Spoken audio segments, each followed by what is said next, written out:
Oke, nah acuan Cramer itu apa? Tadi saya sudah sebutkan bahwa acuan Cramer dipakai untuk mencari solusi sistem persamaan linier, tapi ini akan kita dapatkan solusinya hanya per satu variabel gitu ya. Jadi mendapat solusinya satu variabel, nggak langsung sekaligus seperti menggunakan metode lain, misalnya dengan eliminasi Gauss-Jordan, eliminasi substitusi, kemudian menggunakan inverse. Nah, caranya gimana? Ini teori dibaliknya ya. Jadi kalau misalnya kita punya matriks A determinannya tidak 0, A-nya kan punya inverse. Jadi pada saat kita punya SPL bentuknya AX sama dengan B, X-nya kan A inverse dikalikan B. Ini kalau kita tuliskan A inverse-nya sebagai 1 per determinan A dikalikan A join A, dikalikan dengan vektor B-nya, vektor konstanta, terus dijabarkan gitu, nanti kita akan dapatkan X-nya seperti ini. 1 per determinan A-nya tetap, cuma kita dapat matriks hasil perkalian antara A join A dengan matriks konstanta seperti ini. Nah, berikutnya kita lihat ternyata unsur pada baris ke-J, nah, jadi misalnya unsur pertama ini kan B1A11, B2A21, dan seterusnya BNAN1. Secara umum XJ-nya itu adalah B1 dikalikan A1J ditambah B2, A2J, dan seterusnya BNANJ. Dibagi dengan determinan A, betul nggak? Karena kalau ini dikalikan kan berarti setiap unsur-unsur ini dikalikan dengan 1 per determinan A. Jadi pada saat kita punya ini adalah X1, X2 sampai dengan Xn, akan kita dapatkan bahwa misalnya X2 ini adalah B1A12, B2A22, dan seterusnya BNAN2 dibagi dengan determinan A. Itu ya. Kita perumum jadi XJ seperti ini. Nah, terus gimana kalau kita misalkan AJ-nya ini adalah suatu matriks baru yang kita dapatkan dengan cara menggantikan kolom ke-J dengan matriks konstantanya. Gitu. Bedanya apa antara AJ dengan A? Hati-hati ya, ini ada AIJ. AIJ itu maksudnya matriks AIJ itu maksudnya apa namanya?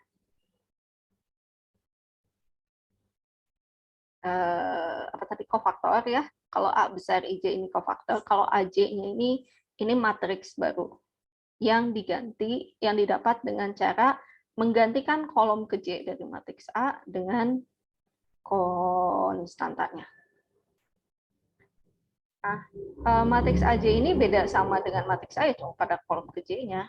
Jadi kofaktornya kalau kita pilih, kalau kita ekspansi, kalau kita hitung determinannya dengan cara ekspansi pada kolom ke-J, ya, jadi yang mengandung B1, B2 sampai dengan Bn, ini nanti kofaktornya kan akan sama dengan kolom gimana? Akan sama dengan ekspansi kofaktor pada A, bentar, gimana? Akan sama dengan seperti dengan melakukan menghitung determinan matriks A, tapi ekspansinya pada kolom ke-J juga, gitu. Sehingga ya akan kita dapatkan seperti ini kan ya, B1 A1J, B2 A2J, dan seterusnya BN ANJ. Itu. Terus gimana dong? Kan tadi XJ-nya sama dengan ke atas lagi ya. XJ-nya kan ini B1 A1J, B2 A2J, dan seterusnya.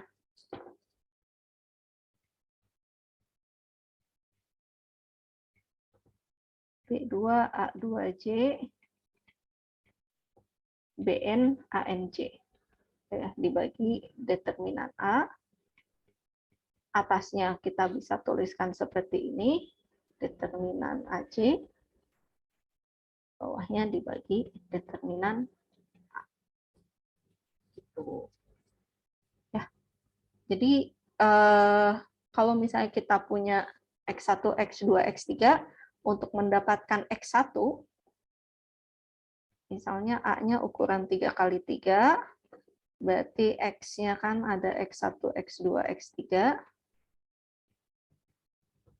Nah, X1-nya nanti determinan A1 bagi determinan A. Nanti X2-nya determinan A2 bagi determinan A. Dan seterusnya. Tapi kembali lagi bahwa di sini determinannya nggak boleh 0. Ya, karena ada pembagian dengan determinan A. Ya, ini ya, kembali lagi seperti tadi. Mungkin sebelum bahas contoh yang ini, saya akan berikan contoh yang lebih sederhana.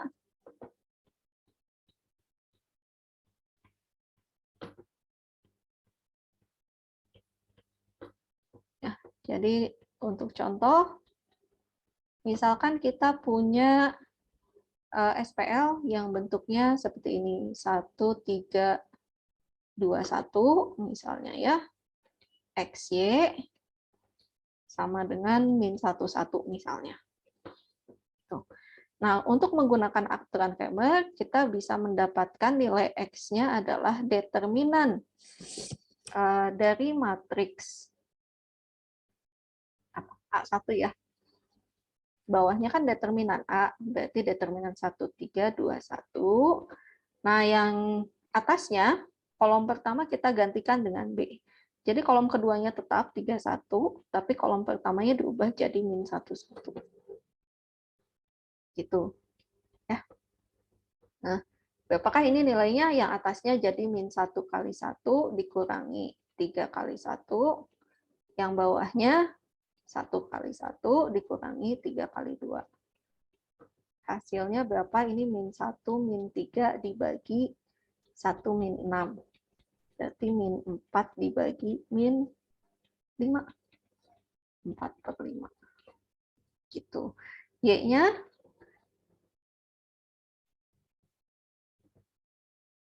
yang bawahnya tetap ya. Determinan 1, 3, 2, 1.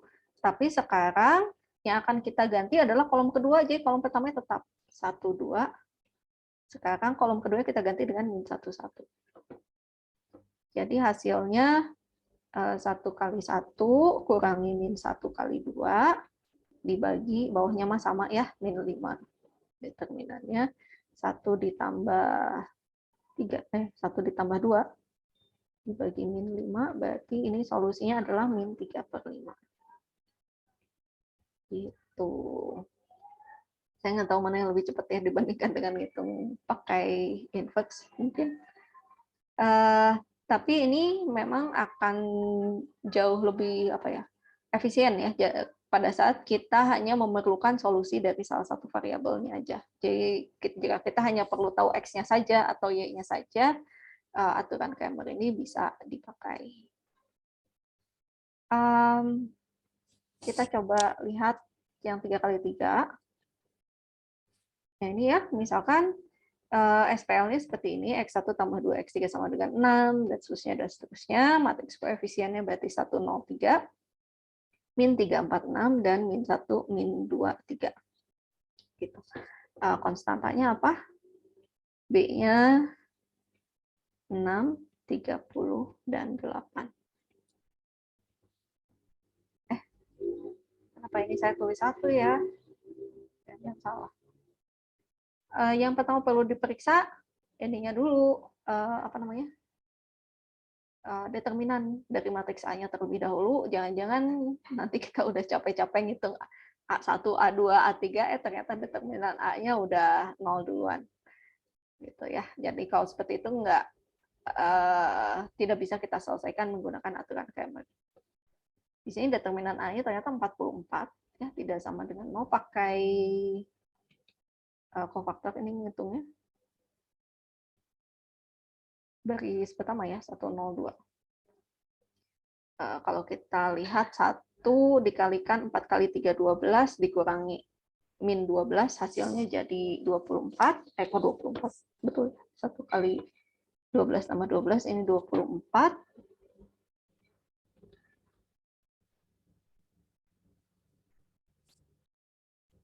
Yang ini 0.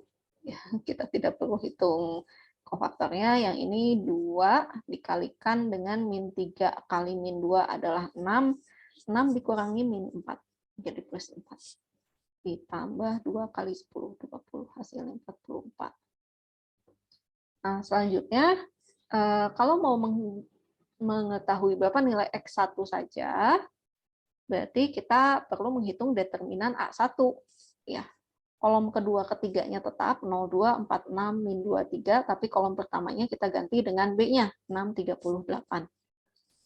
Terus kita hitung determinannya. Mau pakai apa?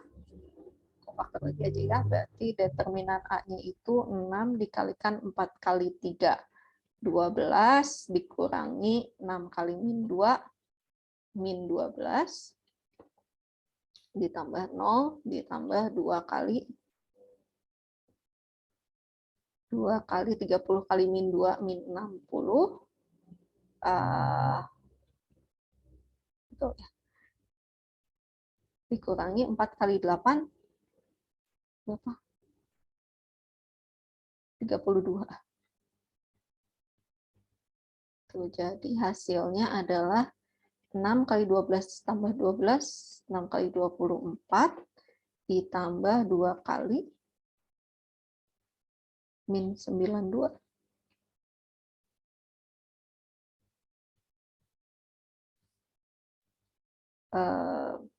Min 92 itu apa?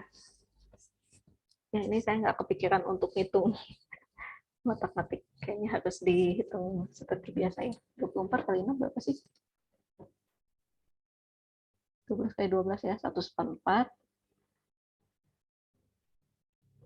Dikurangi 194. 194. 184. Wah, salah hitung berarti ini ya. Harusnya berapa? Negatif 40. Salah hitung nggak ya? Nanti tolong bantu cek. Kayaknya karena saya salah menulis di sininya 1 ya, harusnya 8. Jadi harusnya X1-nya bukan 16/44, tapi min 40/44, atau berapa nih? Min 10/11. Tentu kita juga bisa hitung yang lain, misalnya mau ngitung X3 gitu ya. Berarti kan nanti ngitung determinan A3 dibagi determinan A. Determinan apa yang kepencet? Determinan A-nya adalah 44. Determinan A3-nya nih. A3-nya apa? A3-nya berarti 1 min 3 min 1, 0, 4 min 2. Ini jadi apa? Jadi 6/38. Oke, jadi determinannya adalah 1 kali 4 kali 8, 32, dikurangi min 60, jadi plus, tambah 0, tambah 6, dikalikan dengan min 3 kali min 2, 6, plus 4. Berapakah ini? 60 tambah 32, 92, ditambah 60. 152. Tolong bantu cek ya, barangkali saya salah hitung.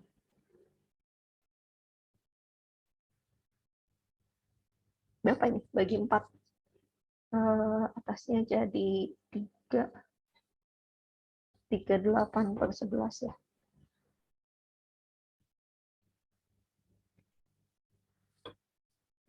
Gitu. Hanya seperti itu sih aturan Cramer. Jadi kita bisa menghitung X1, X2, dan X3 menggunakan determinan A1 dibagi determinan A, determinan A2 bagi determinan A, dan seterusnya. Kelemahannya memang langkah perhitungannya mungkin jadi lebih banyak ya dibandingkan apa namanya dengan metode lain, tapi ini lebih efisien pada saat kita hanya perlu mencari tahu nilai variabel tertentu aja.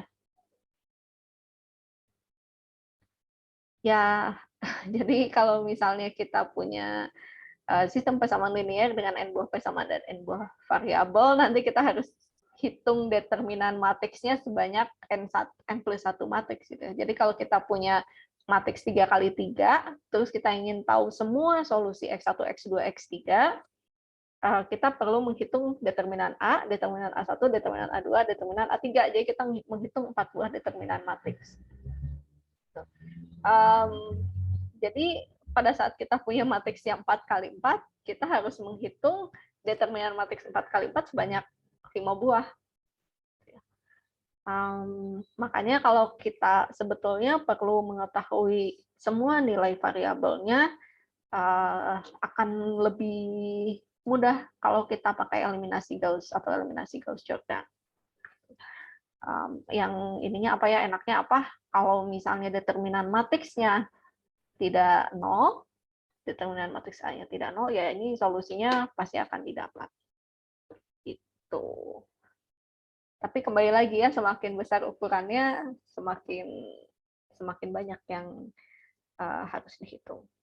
Dan menghitung determinan dengan ukuran besar mungkin tidak mudah juga.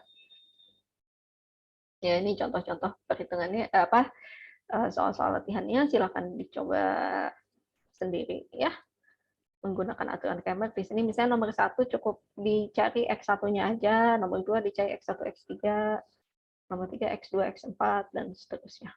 Jadi tidak perlu dihitung ke semua nilai X1 sampai X4-nya. Tuh. Oh ya, ini soal latihan yang lain. Kalau misalnya nggak ingin menghitung determinan 4 kali 4, matriks 4 kali 4 dengan menggunakan kofaktor, pakai definisi apalagi, di sini ada cara harus untuk matriks 4 kali 4, cuma nggak enaknya seperti ini ya. Pada saat bentuk pertama, A1-nya ini seperti 103 kali 3, tapi ini diulangnya ke semua kolom, ya diulang di sebelah kanan. Nah, untuk A2-nya, ini kolom ketiga, keempatnya disimpan di depan, tapi di belakangnya diulang ke 4 kolom, terus ditambah lagi kolom kedua dan kolom pertama dan kolom kedua. Terus ini tuh garisnya tidak lurus ya, kalau dilihat. Di sini A, H, J, O. Terus di sini B, C, K, M. Salah lihat juga saya, B, C, K, P. Terus untuk yang A3-nya, yang diulangnya adalah di depan kolom keempat, yang di belakang 4 kolom yang ada di matriks ditambah dengan kolom pertama. Itu agak ribet untuk menghafalkan, apalagi ininya garisnya tidak lurus ya. Tapi boleh dicoba kalau mau. Gimana? Apakah ada pertanyaan untuk cara Sarus? Kita lihat soal ini ya, soal tugasnya. Oke. Untuk tugas 8 diminta mencari kofaktor dan adjoin untuk matriks A. Kalau ada yang ingat, ini adalah matriks yang saya berikan pada saat UTS. Dan jadi ini menghitung kofaktor dan adjoinnya aja. Ya. Nanti kalau udah tahu kofaktor, udah tahu kofaktor dan adjoin untuk menghitung inverse. Berarti otomatis di tugas 8 ini perlu menghitung determinan dari A. Pada tugas 9, nanti kan udah dapat determinan A-nya, di sini mencari nilai X3-nya berapa. Jadi untuk tugas 9, cukup hitung determinan A3, ya. Determinan A3 gimana? Berarti kolom ketiganya diganti dengan 101. Hitung determinan A3, terus dibagi dengan determinan A yang udah didapat di sini. Oke, cuma pastikan dulu bahwa di sini determinannya memang tidak 0. Jadi pada saat determinannya 0, ya langsung aja inverse matriksnya berarti tidak ada gitu ya. Di sini aturan Cramer tidak dapat dilakukan. Udah gitu aja. Ada nggak yang dapat determinan 0? Rasanya nggak ada. Oke, ada yang mau ditanyakan untuk bagian ini?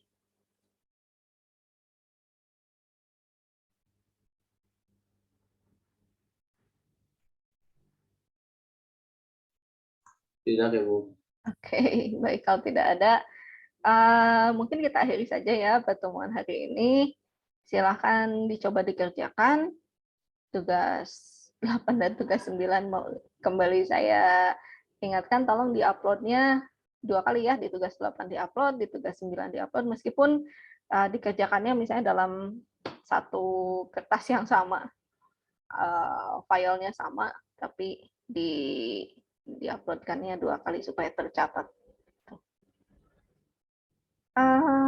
Baik, kalau begitu, oh ya saya ingatkan lagi untuk minggu depan kita akan ada kuis terkait determinan matriks, karena minggu depan kita udah mulai membahas ke ruang faktorial R2 dan R3. Oke, minggu depan nggak libur kan ya, yang libur hari Senin ini. Kita akan bertemu lagi minggu depan, insya Allah. Terima kasih sudah memperhatikan. Wassalamualaikum warahmatullahi wabarakatuh. Saya stop screen sharing-nya ya. Saya akhiri juga pertemuan ini.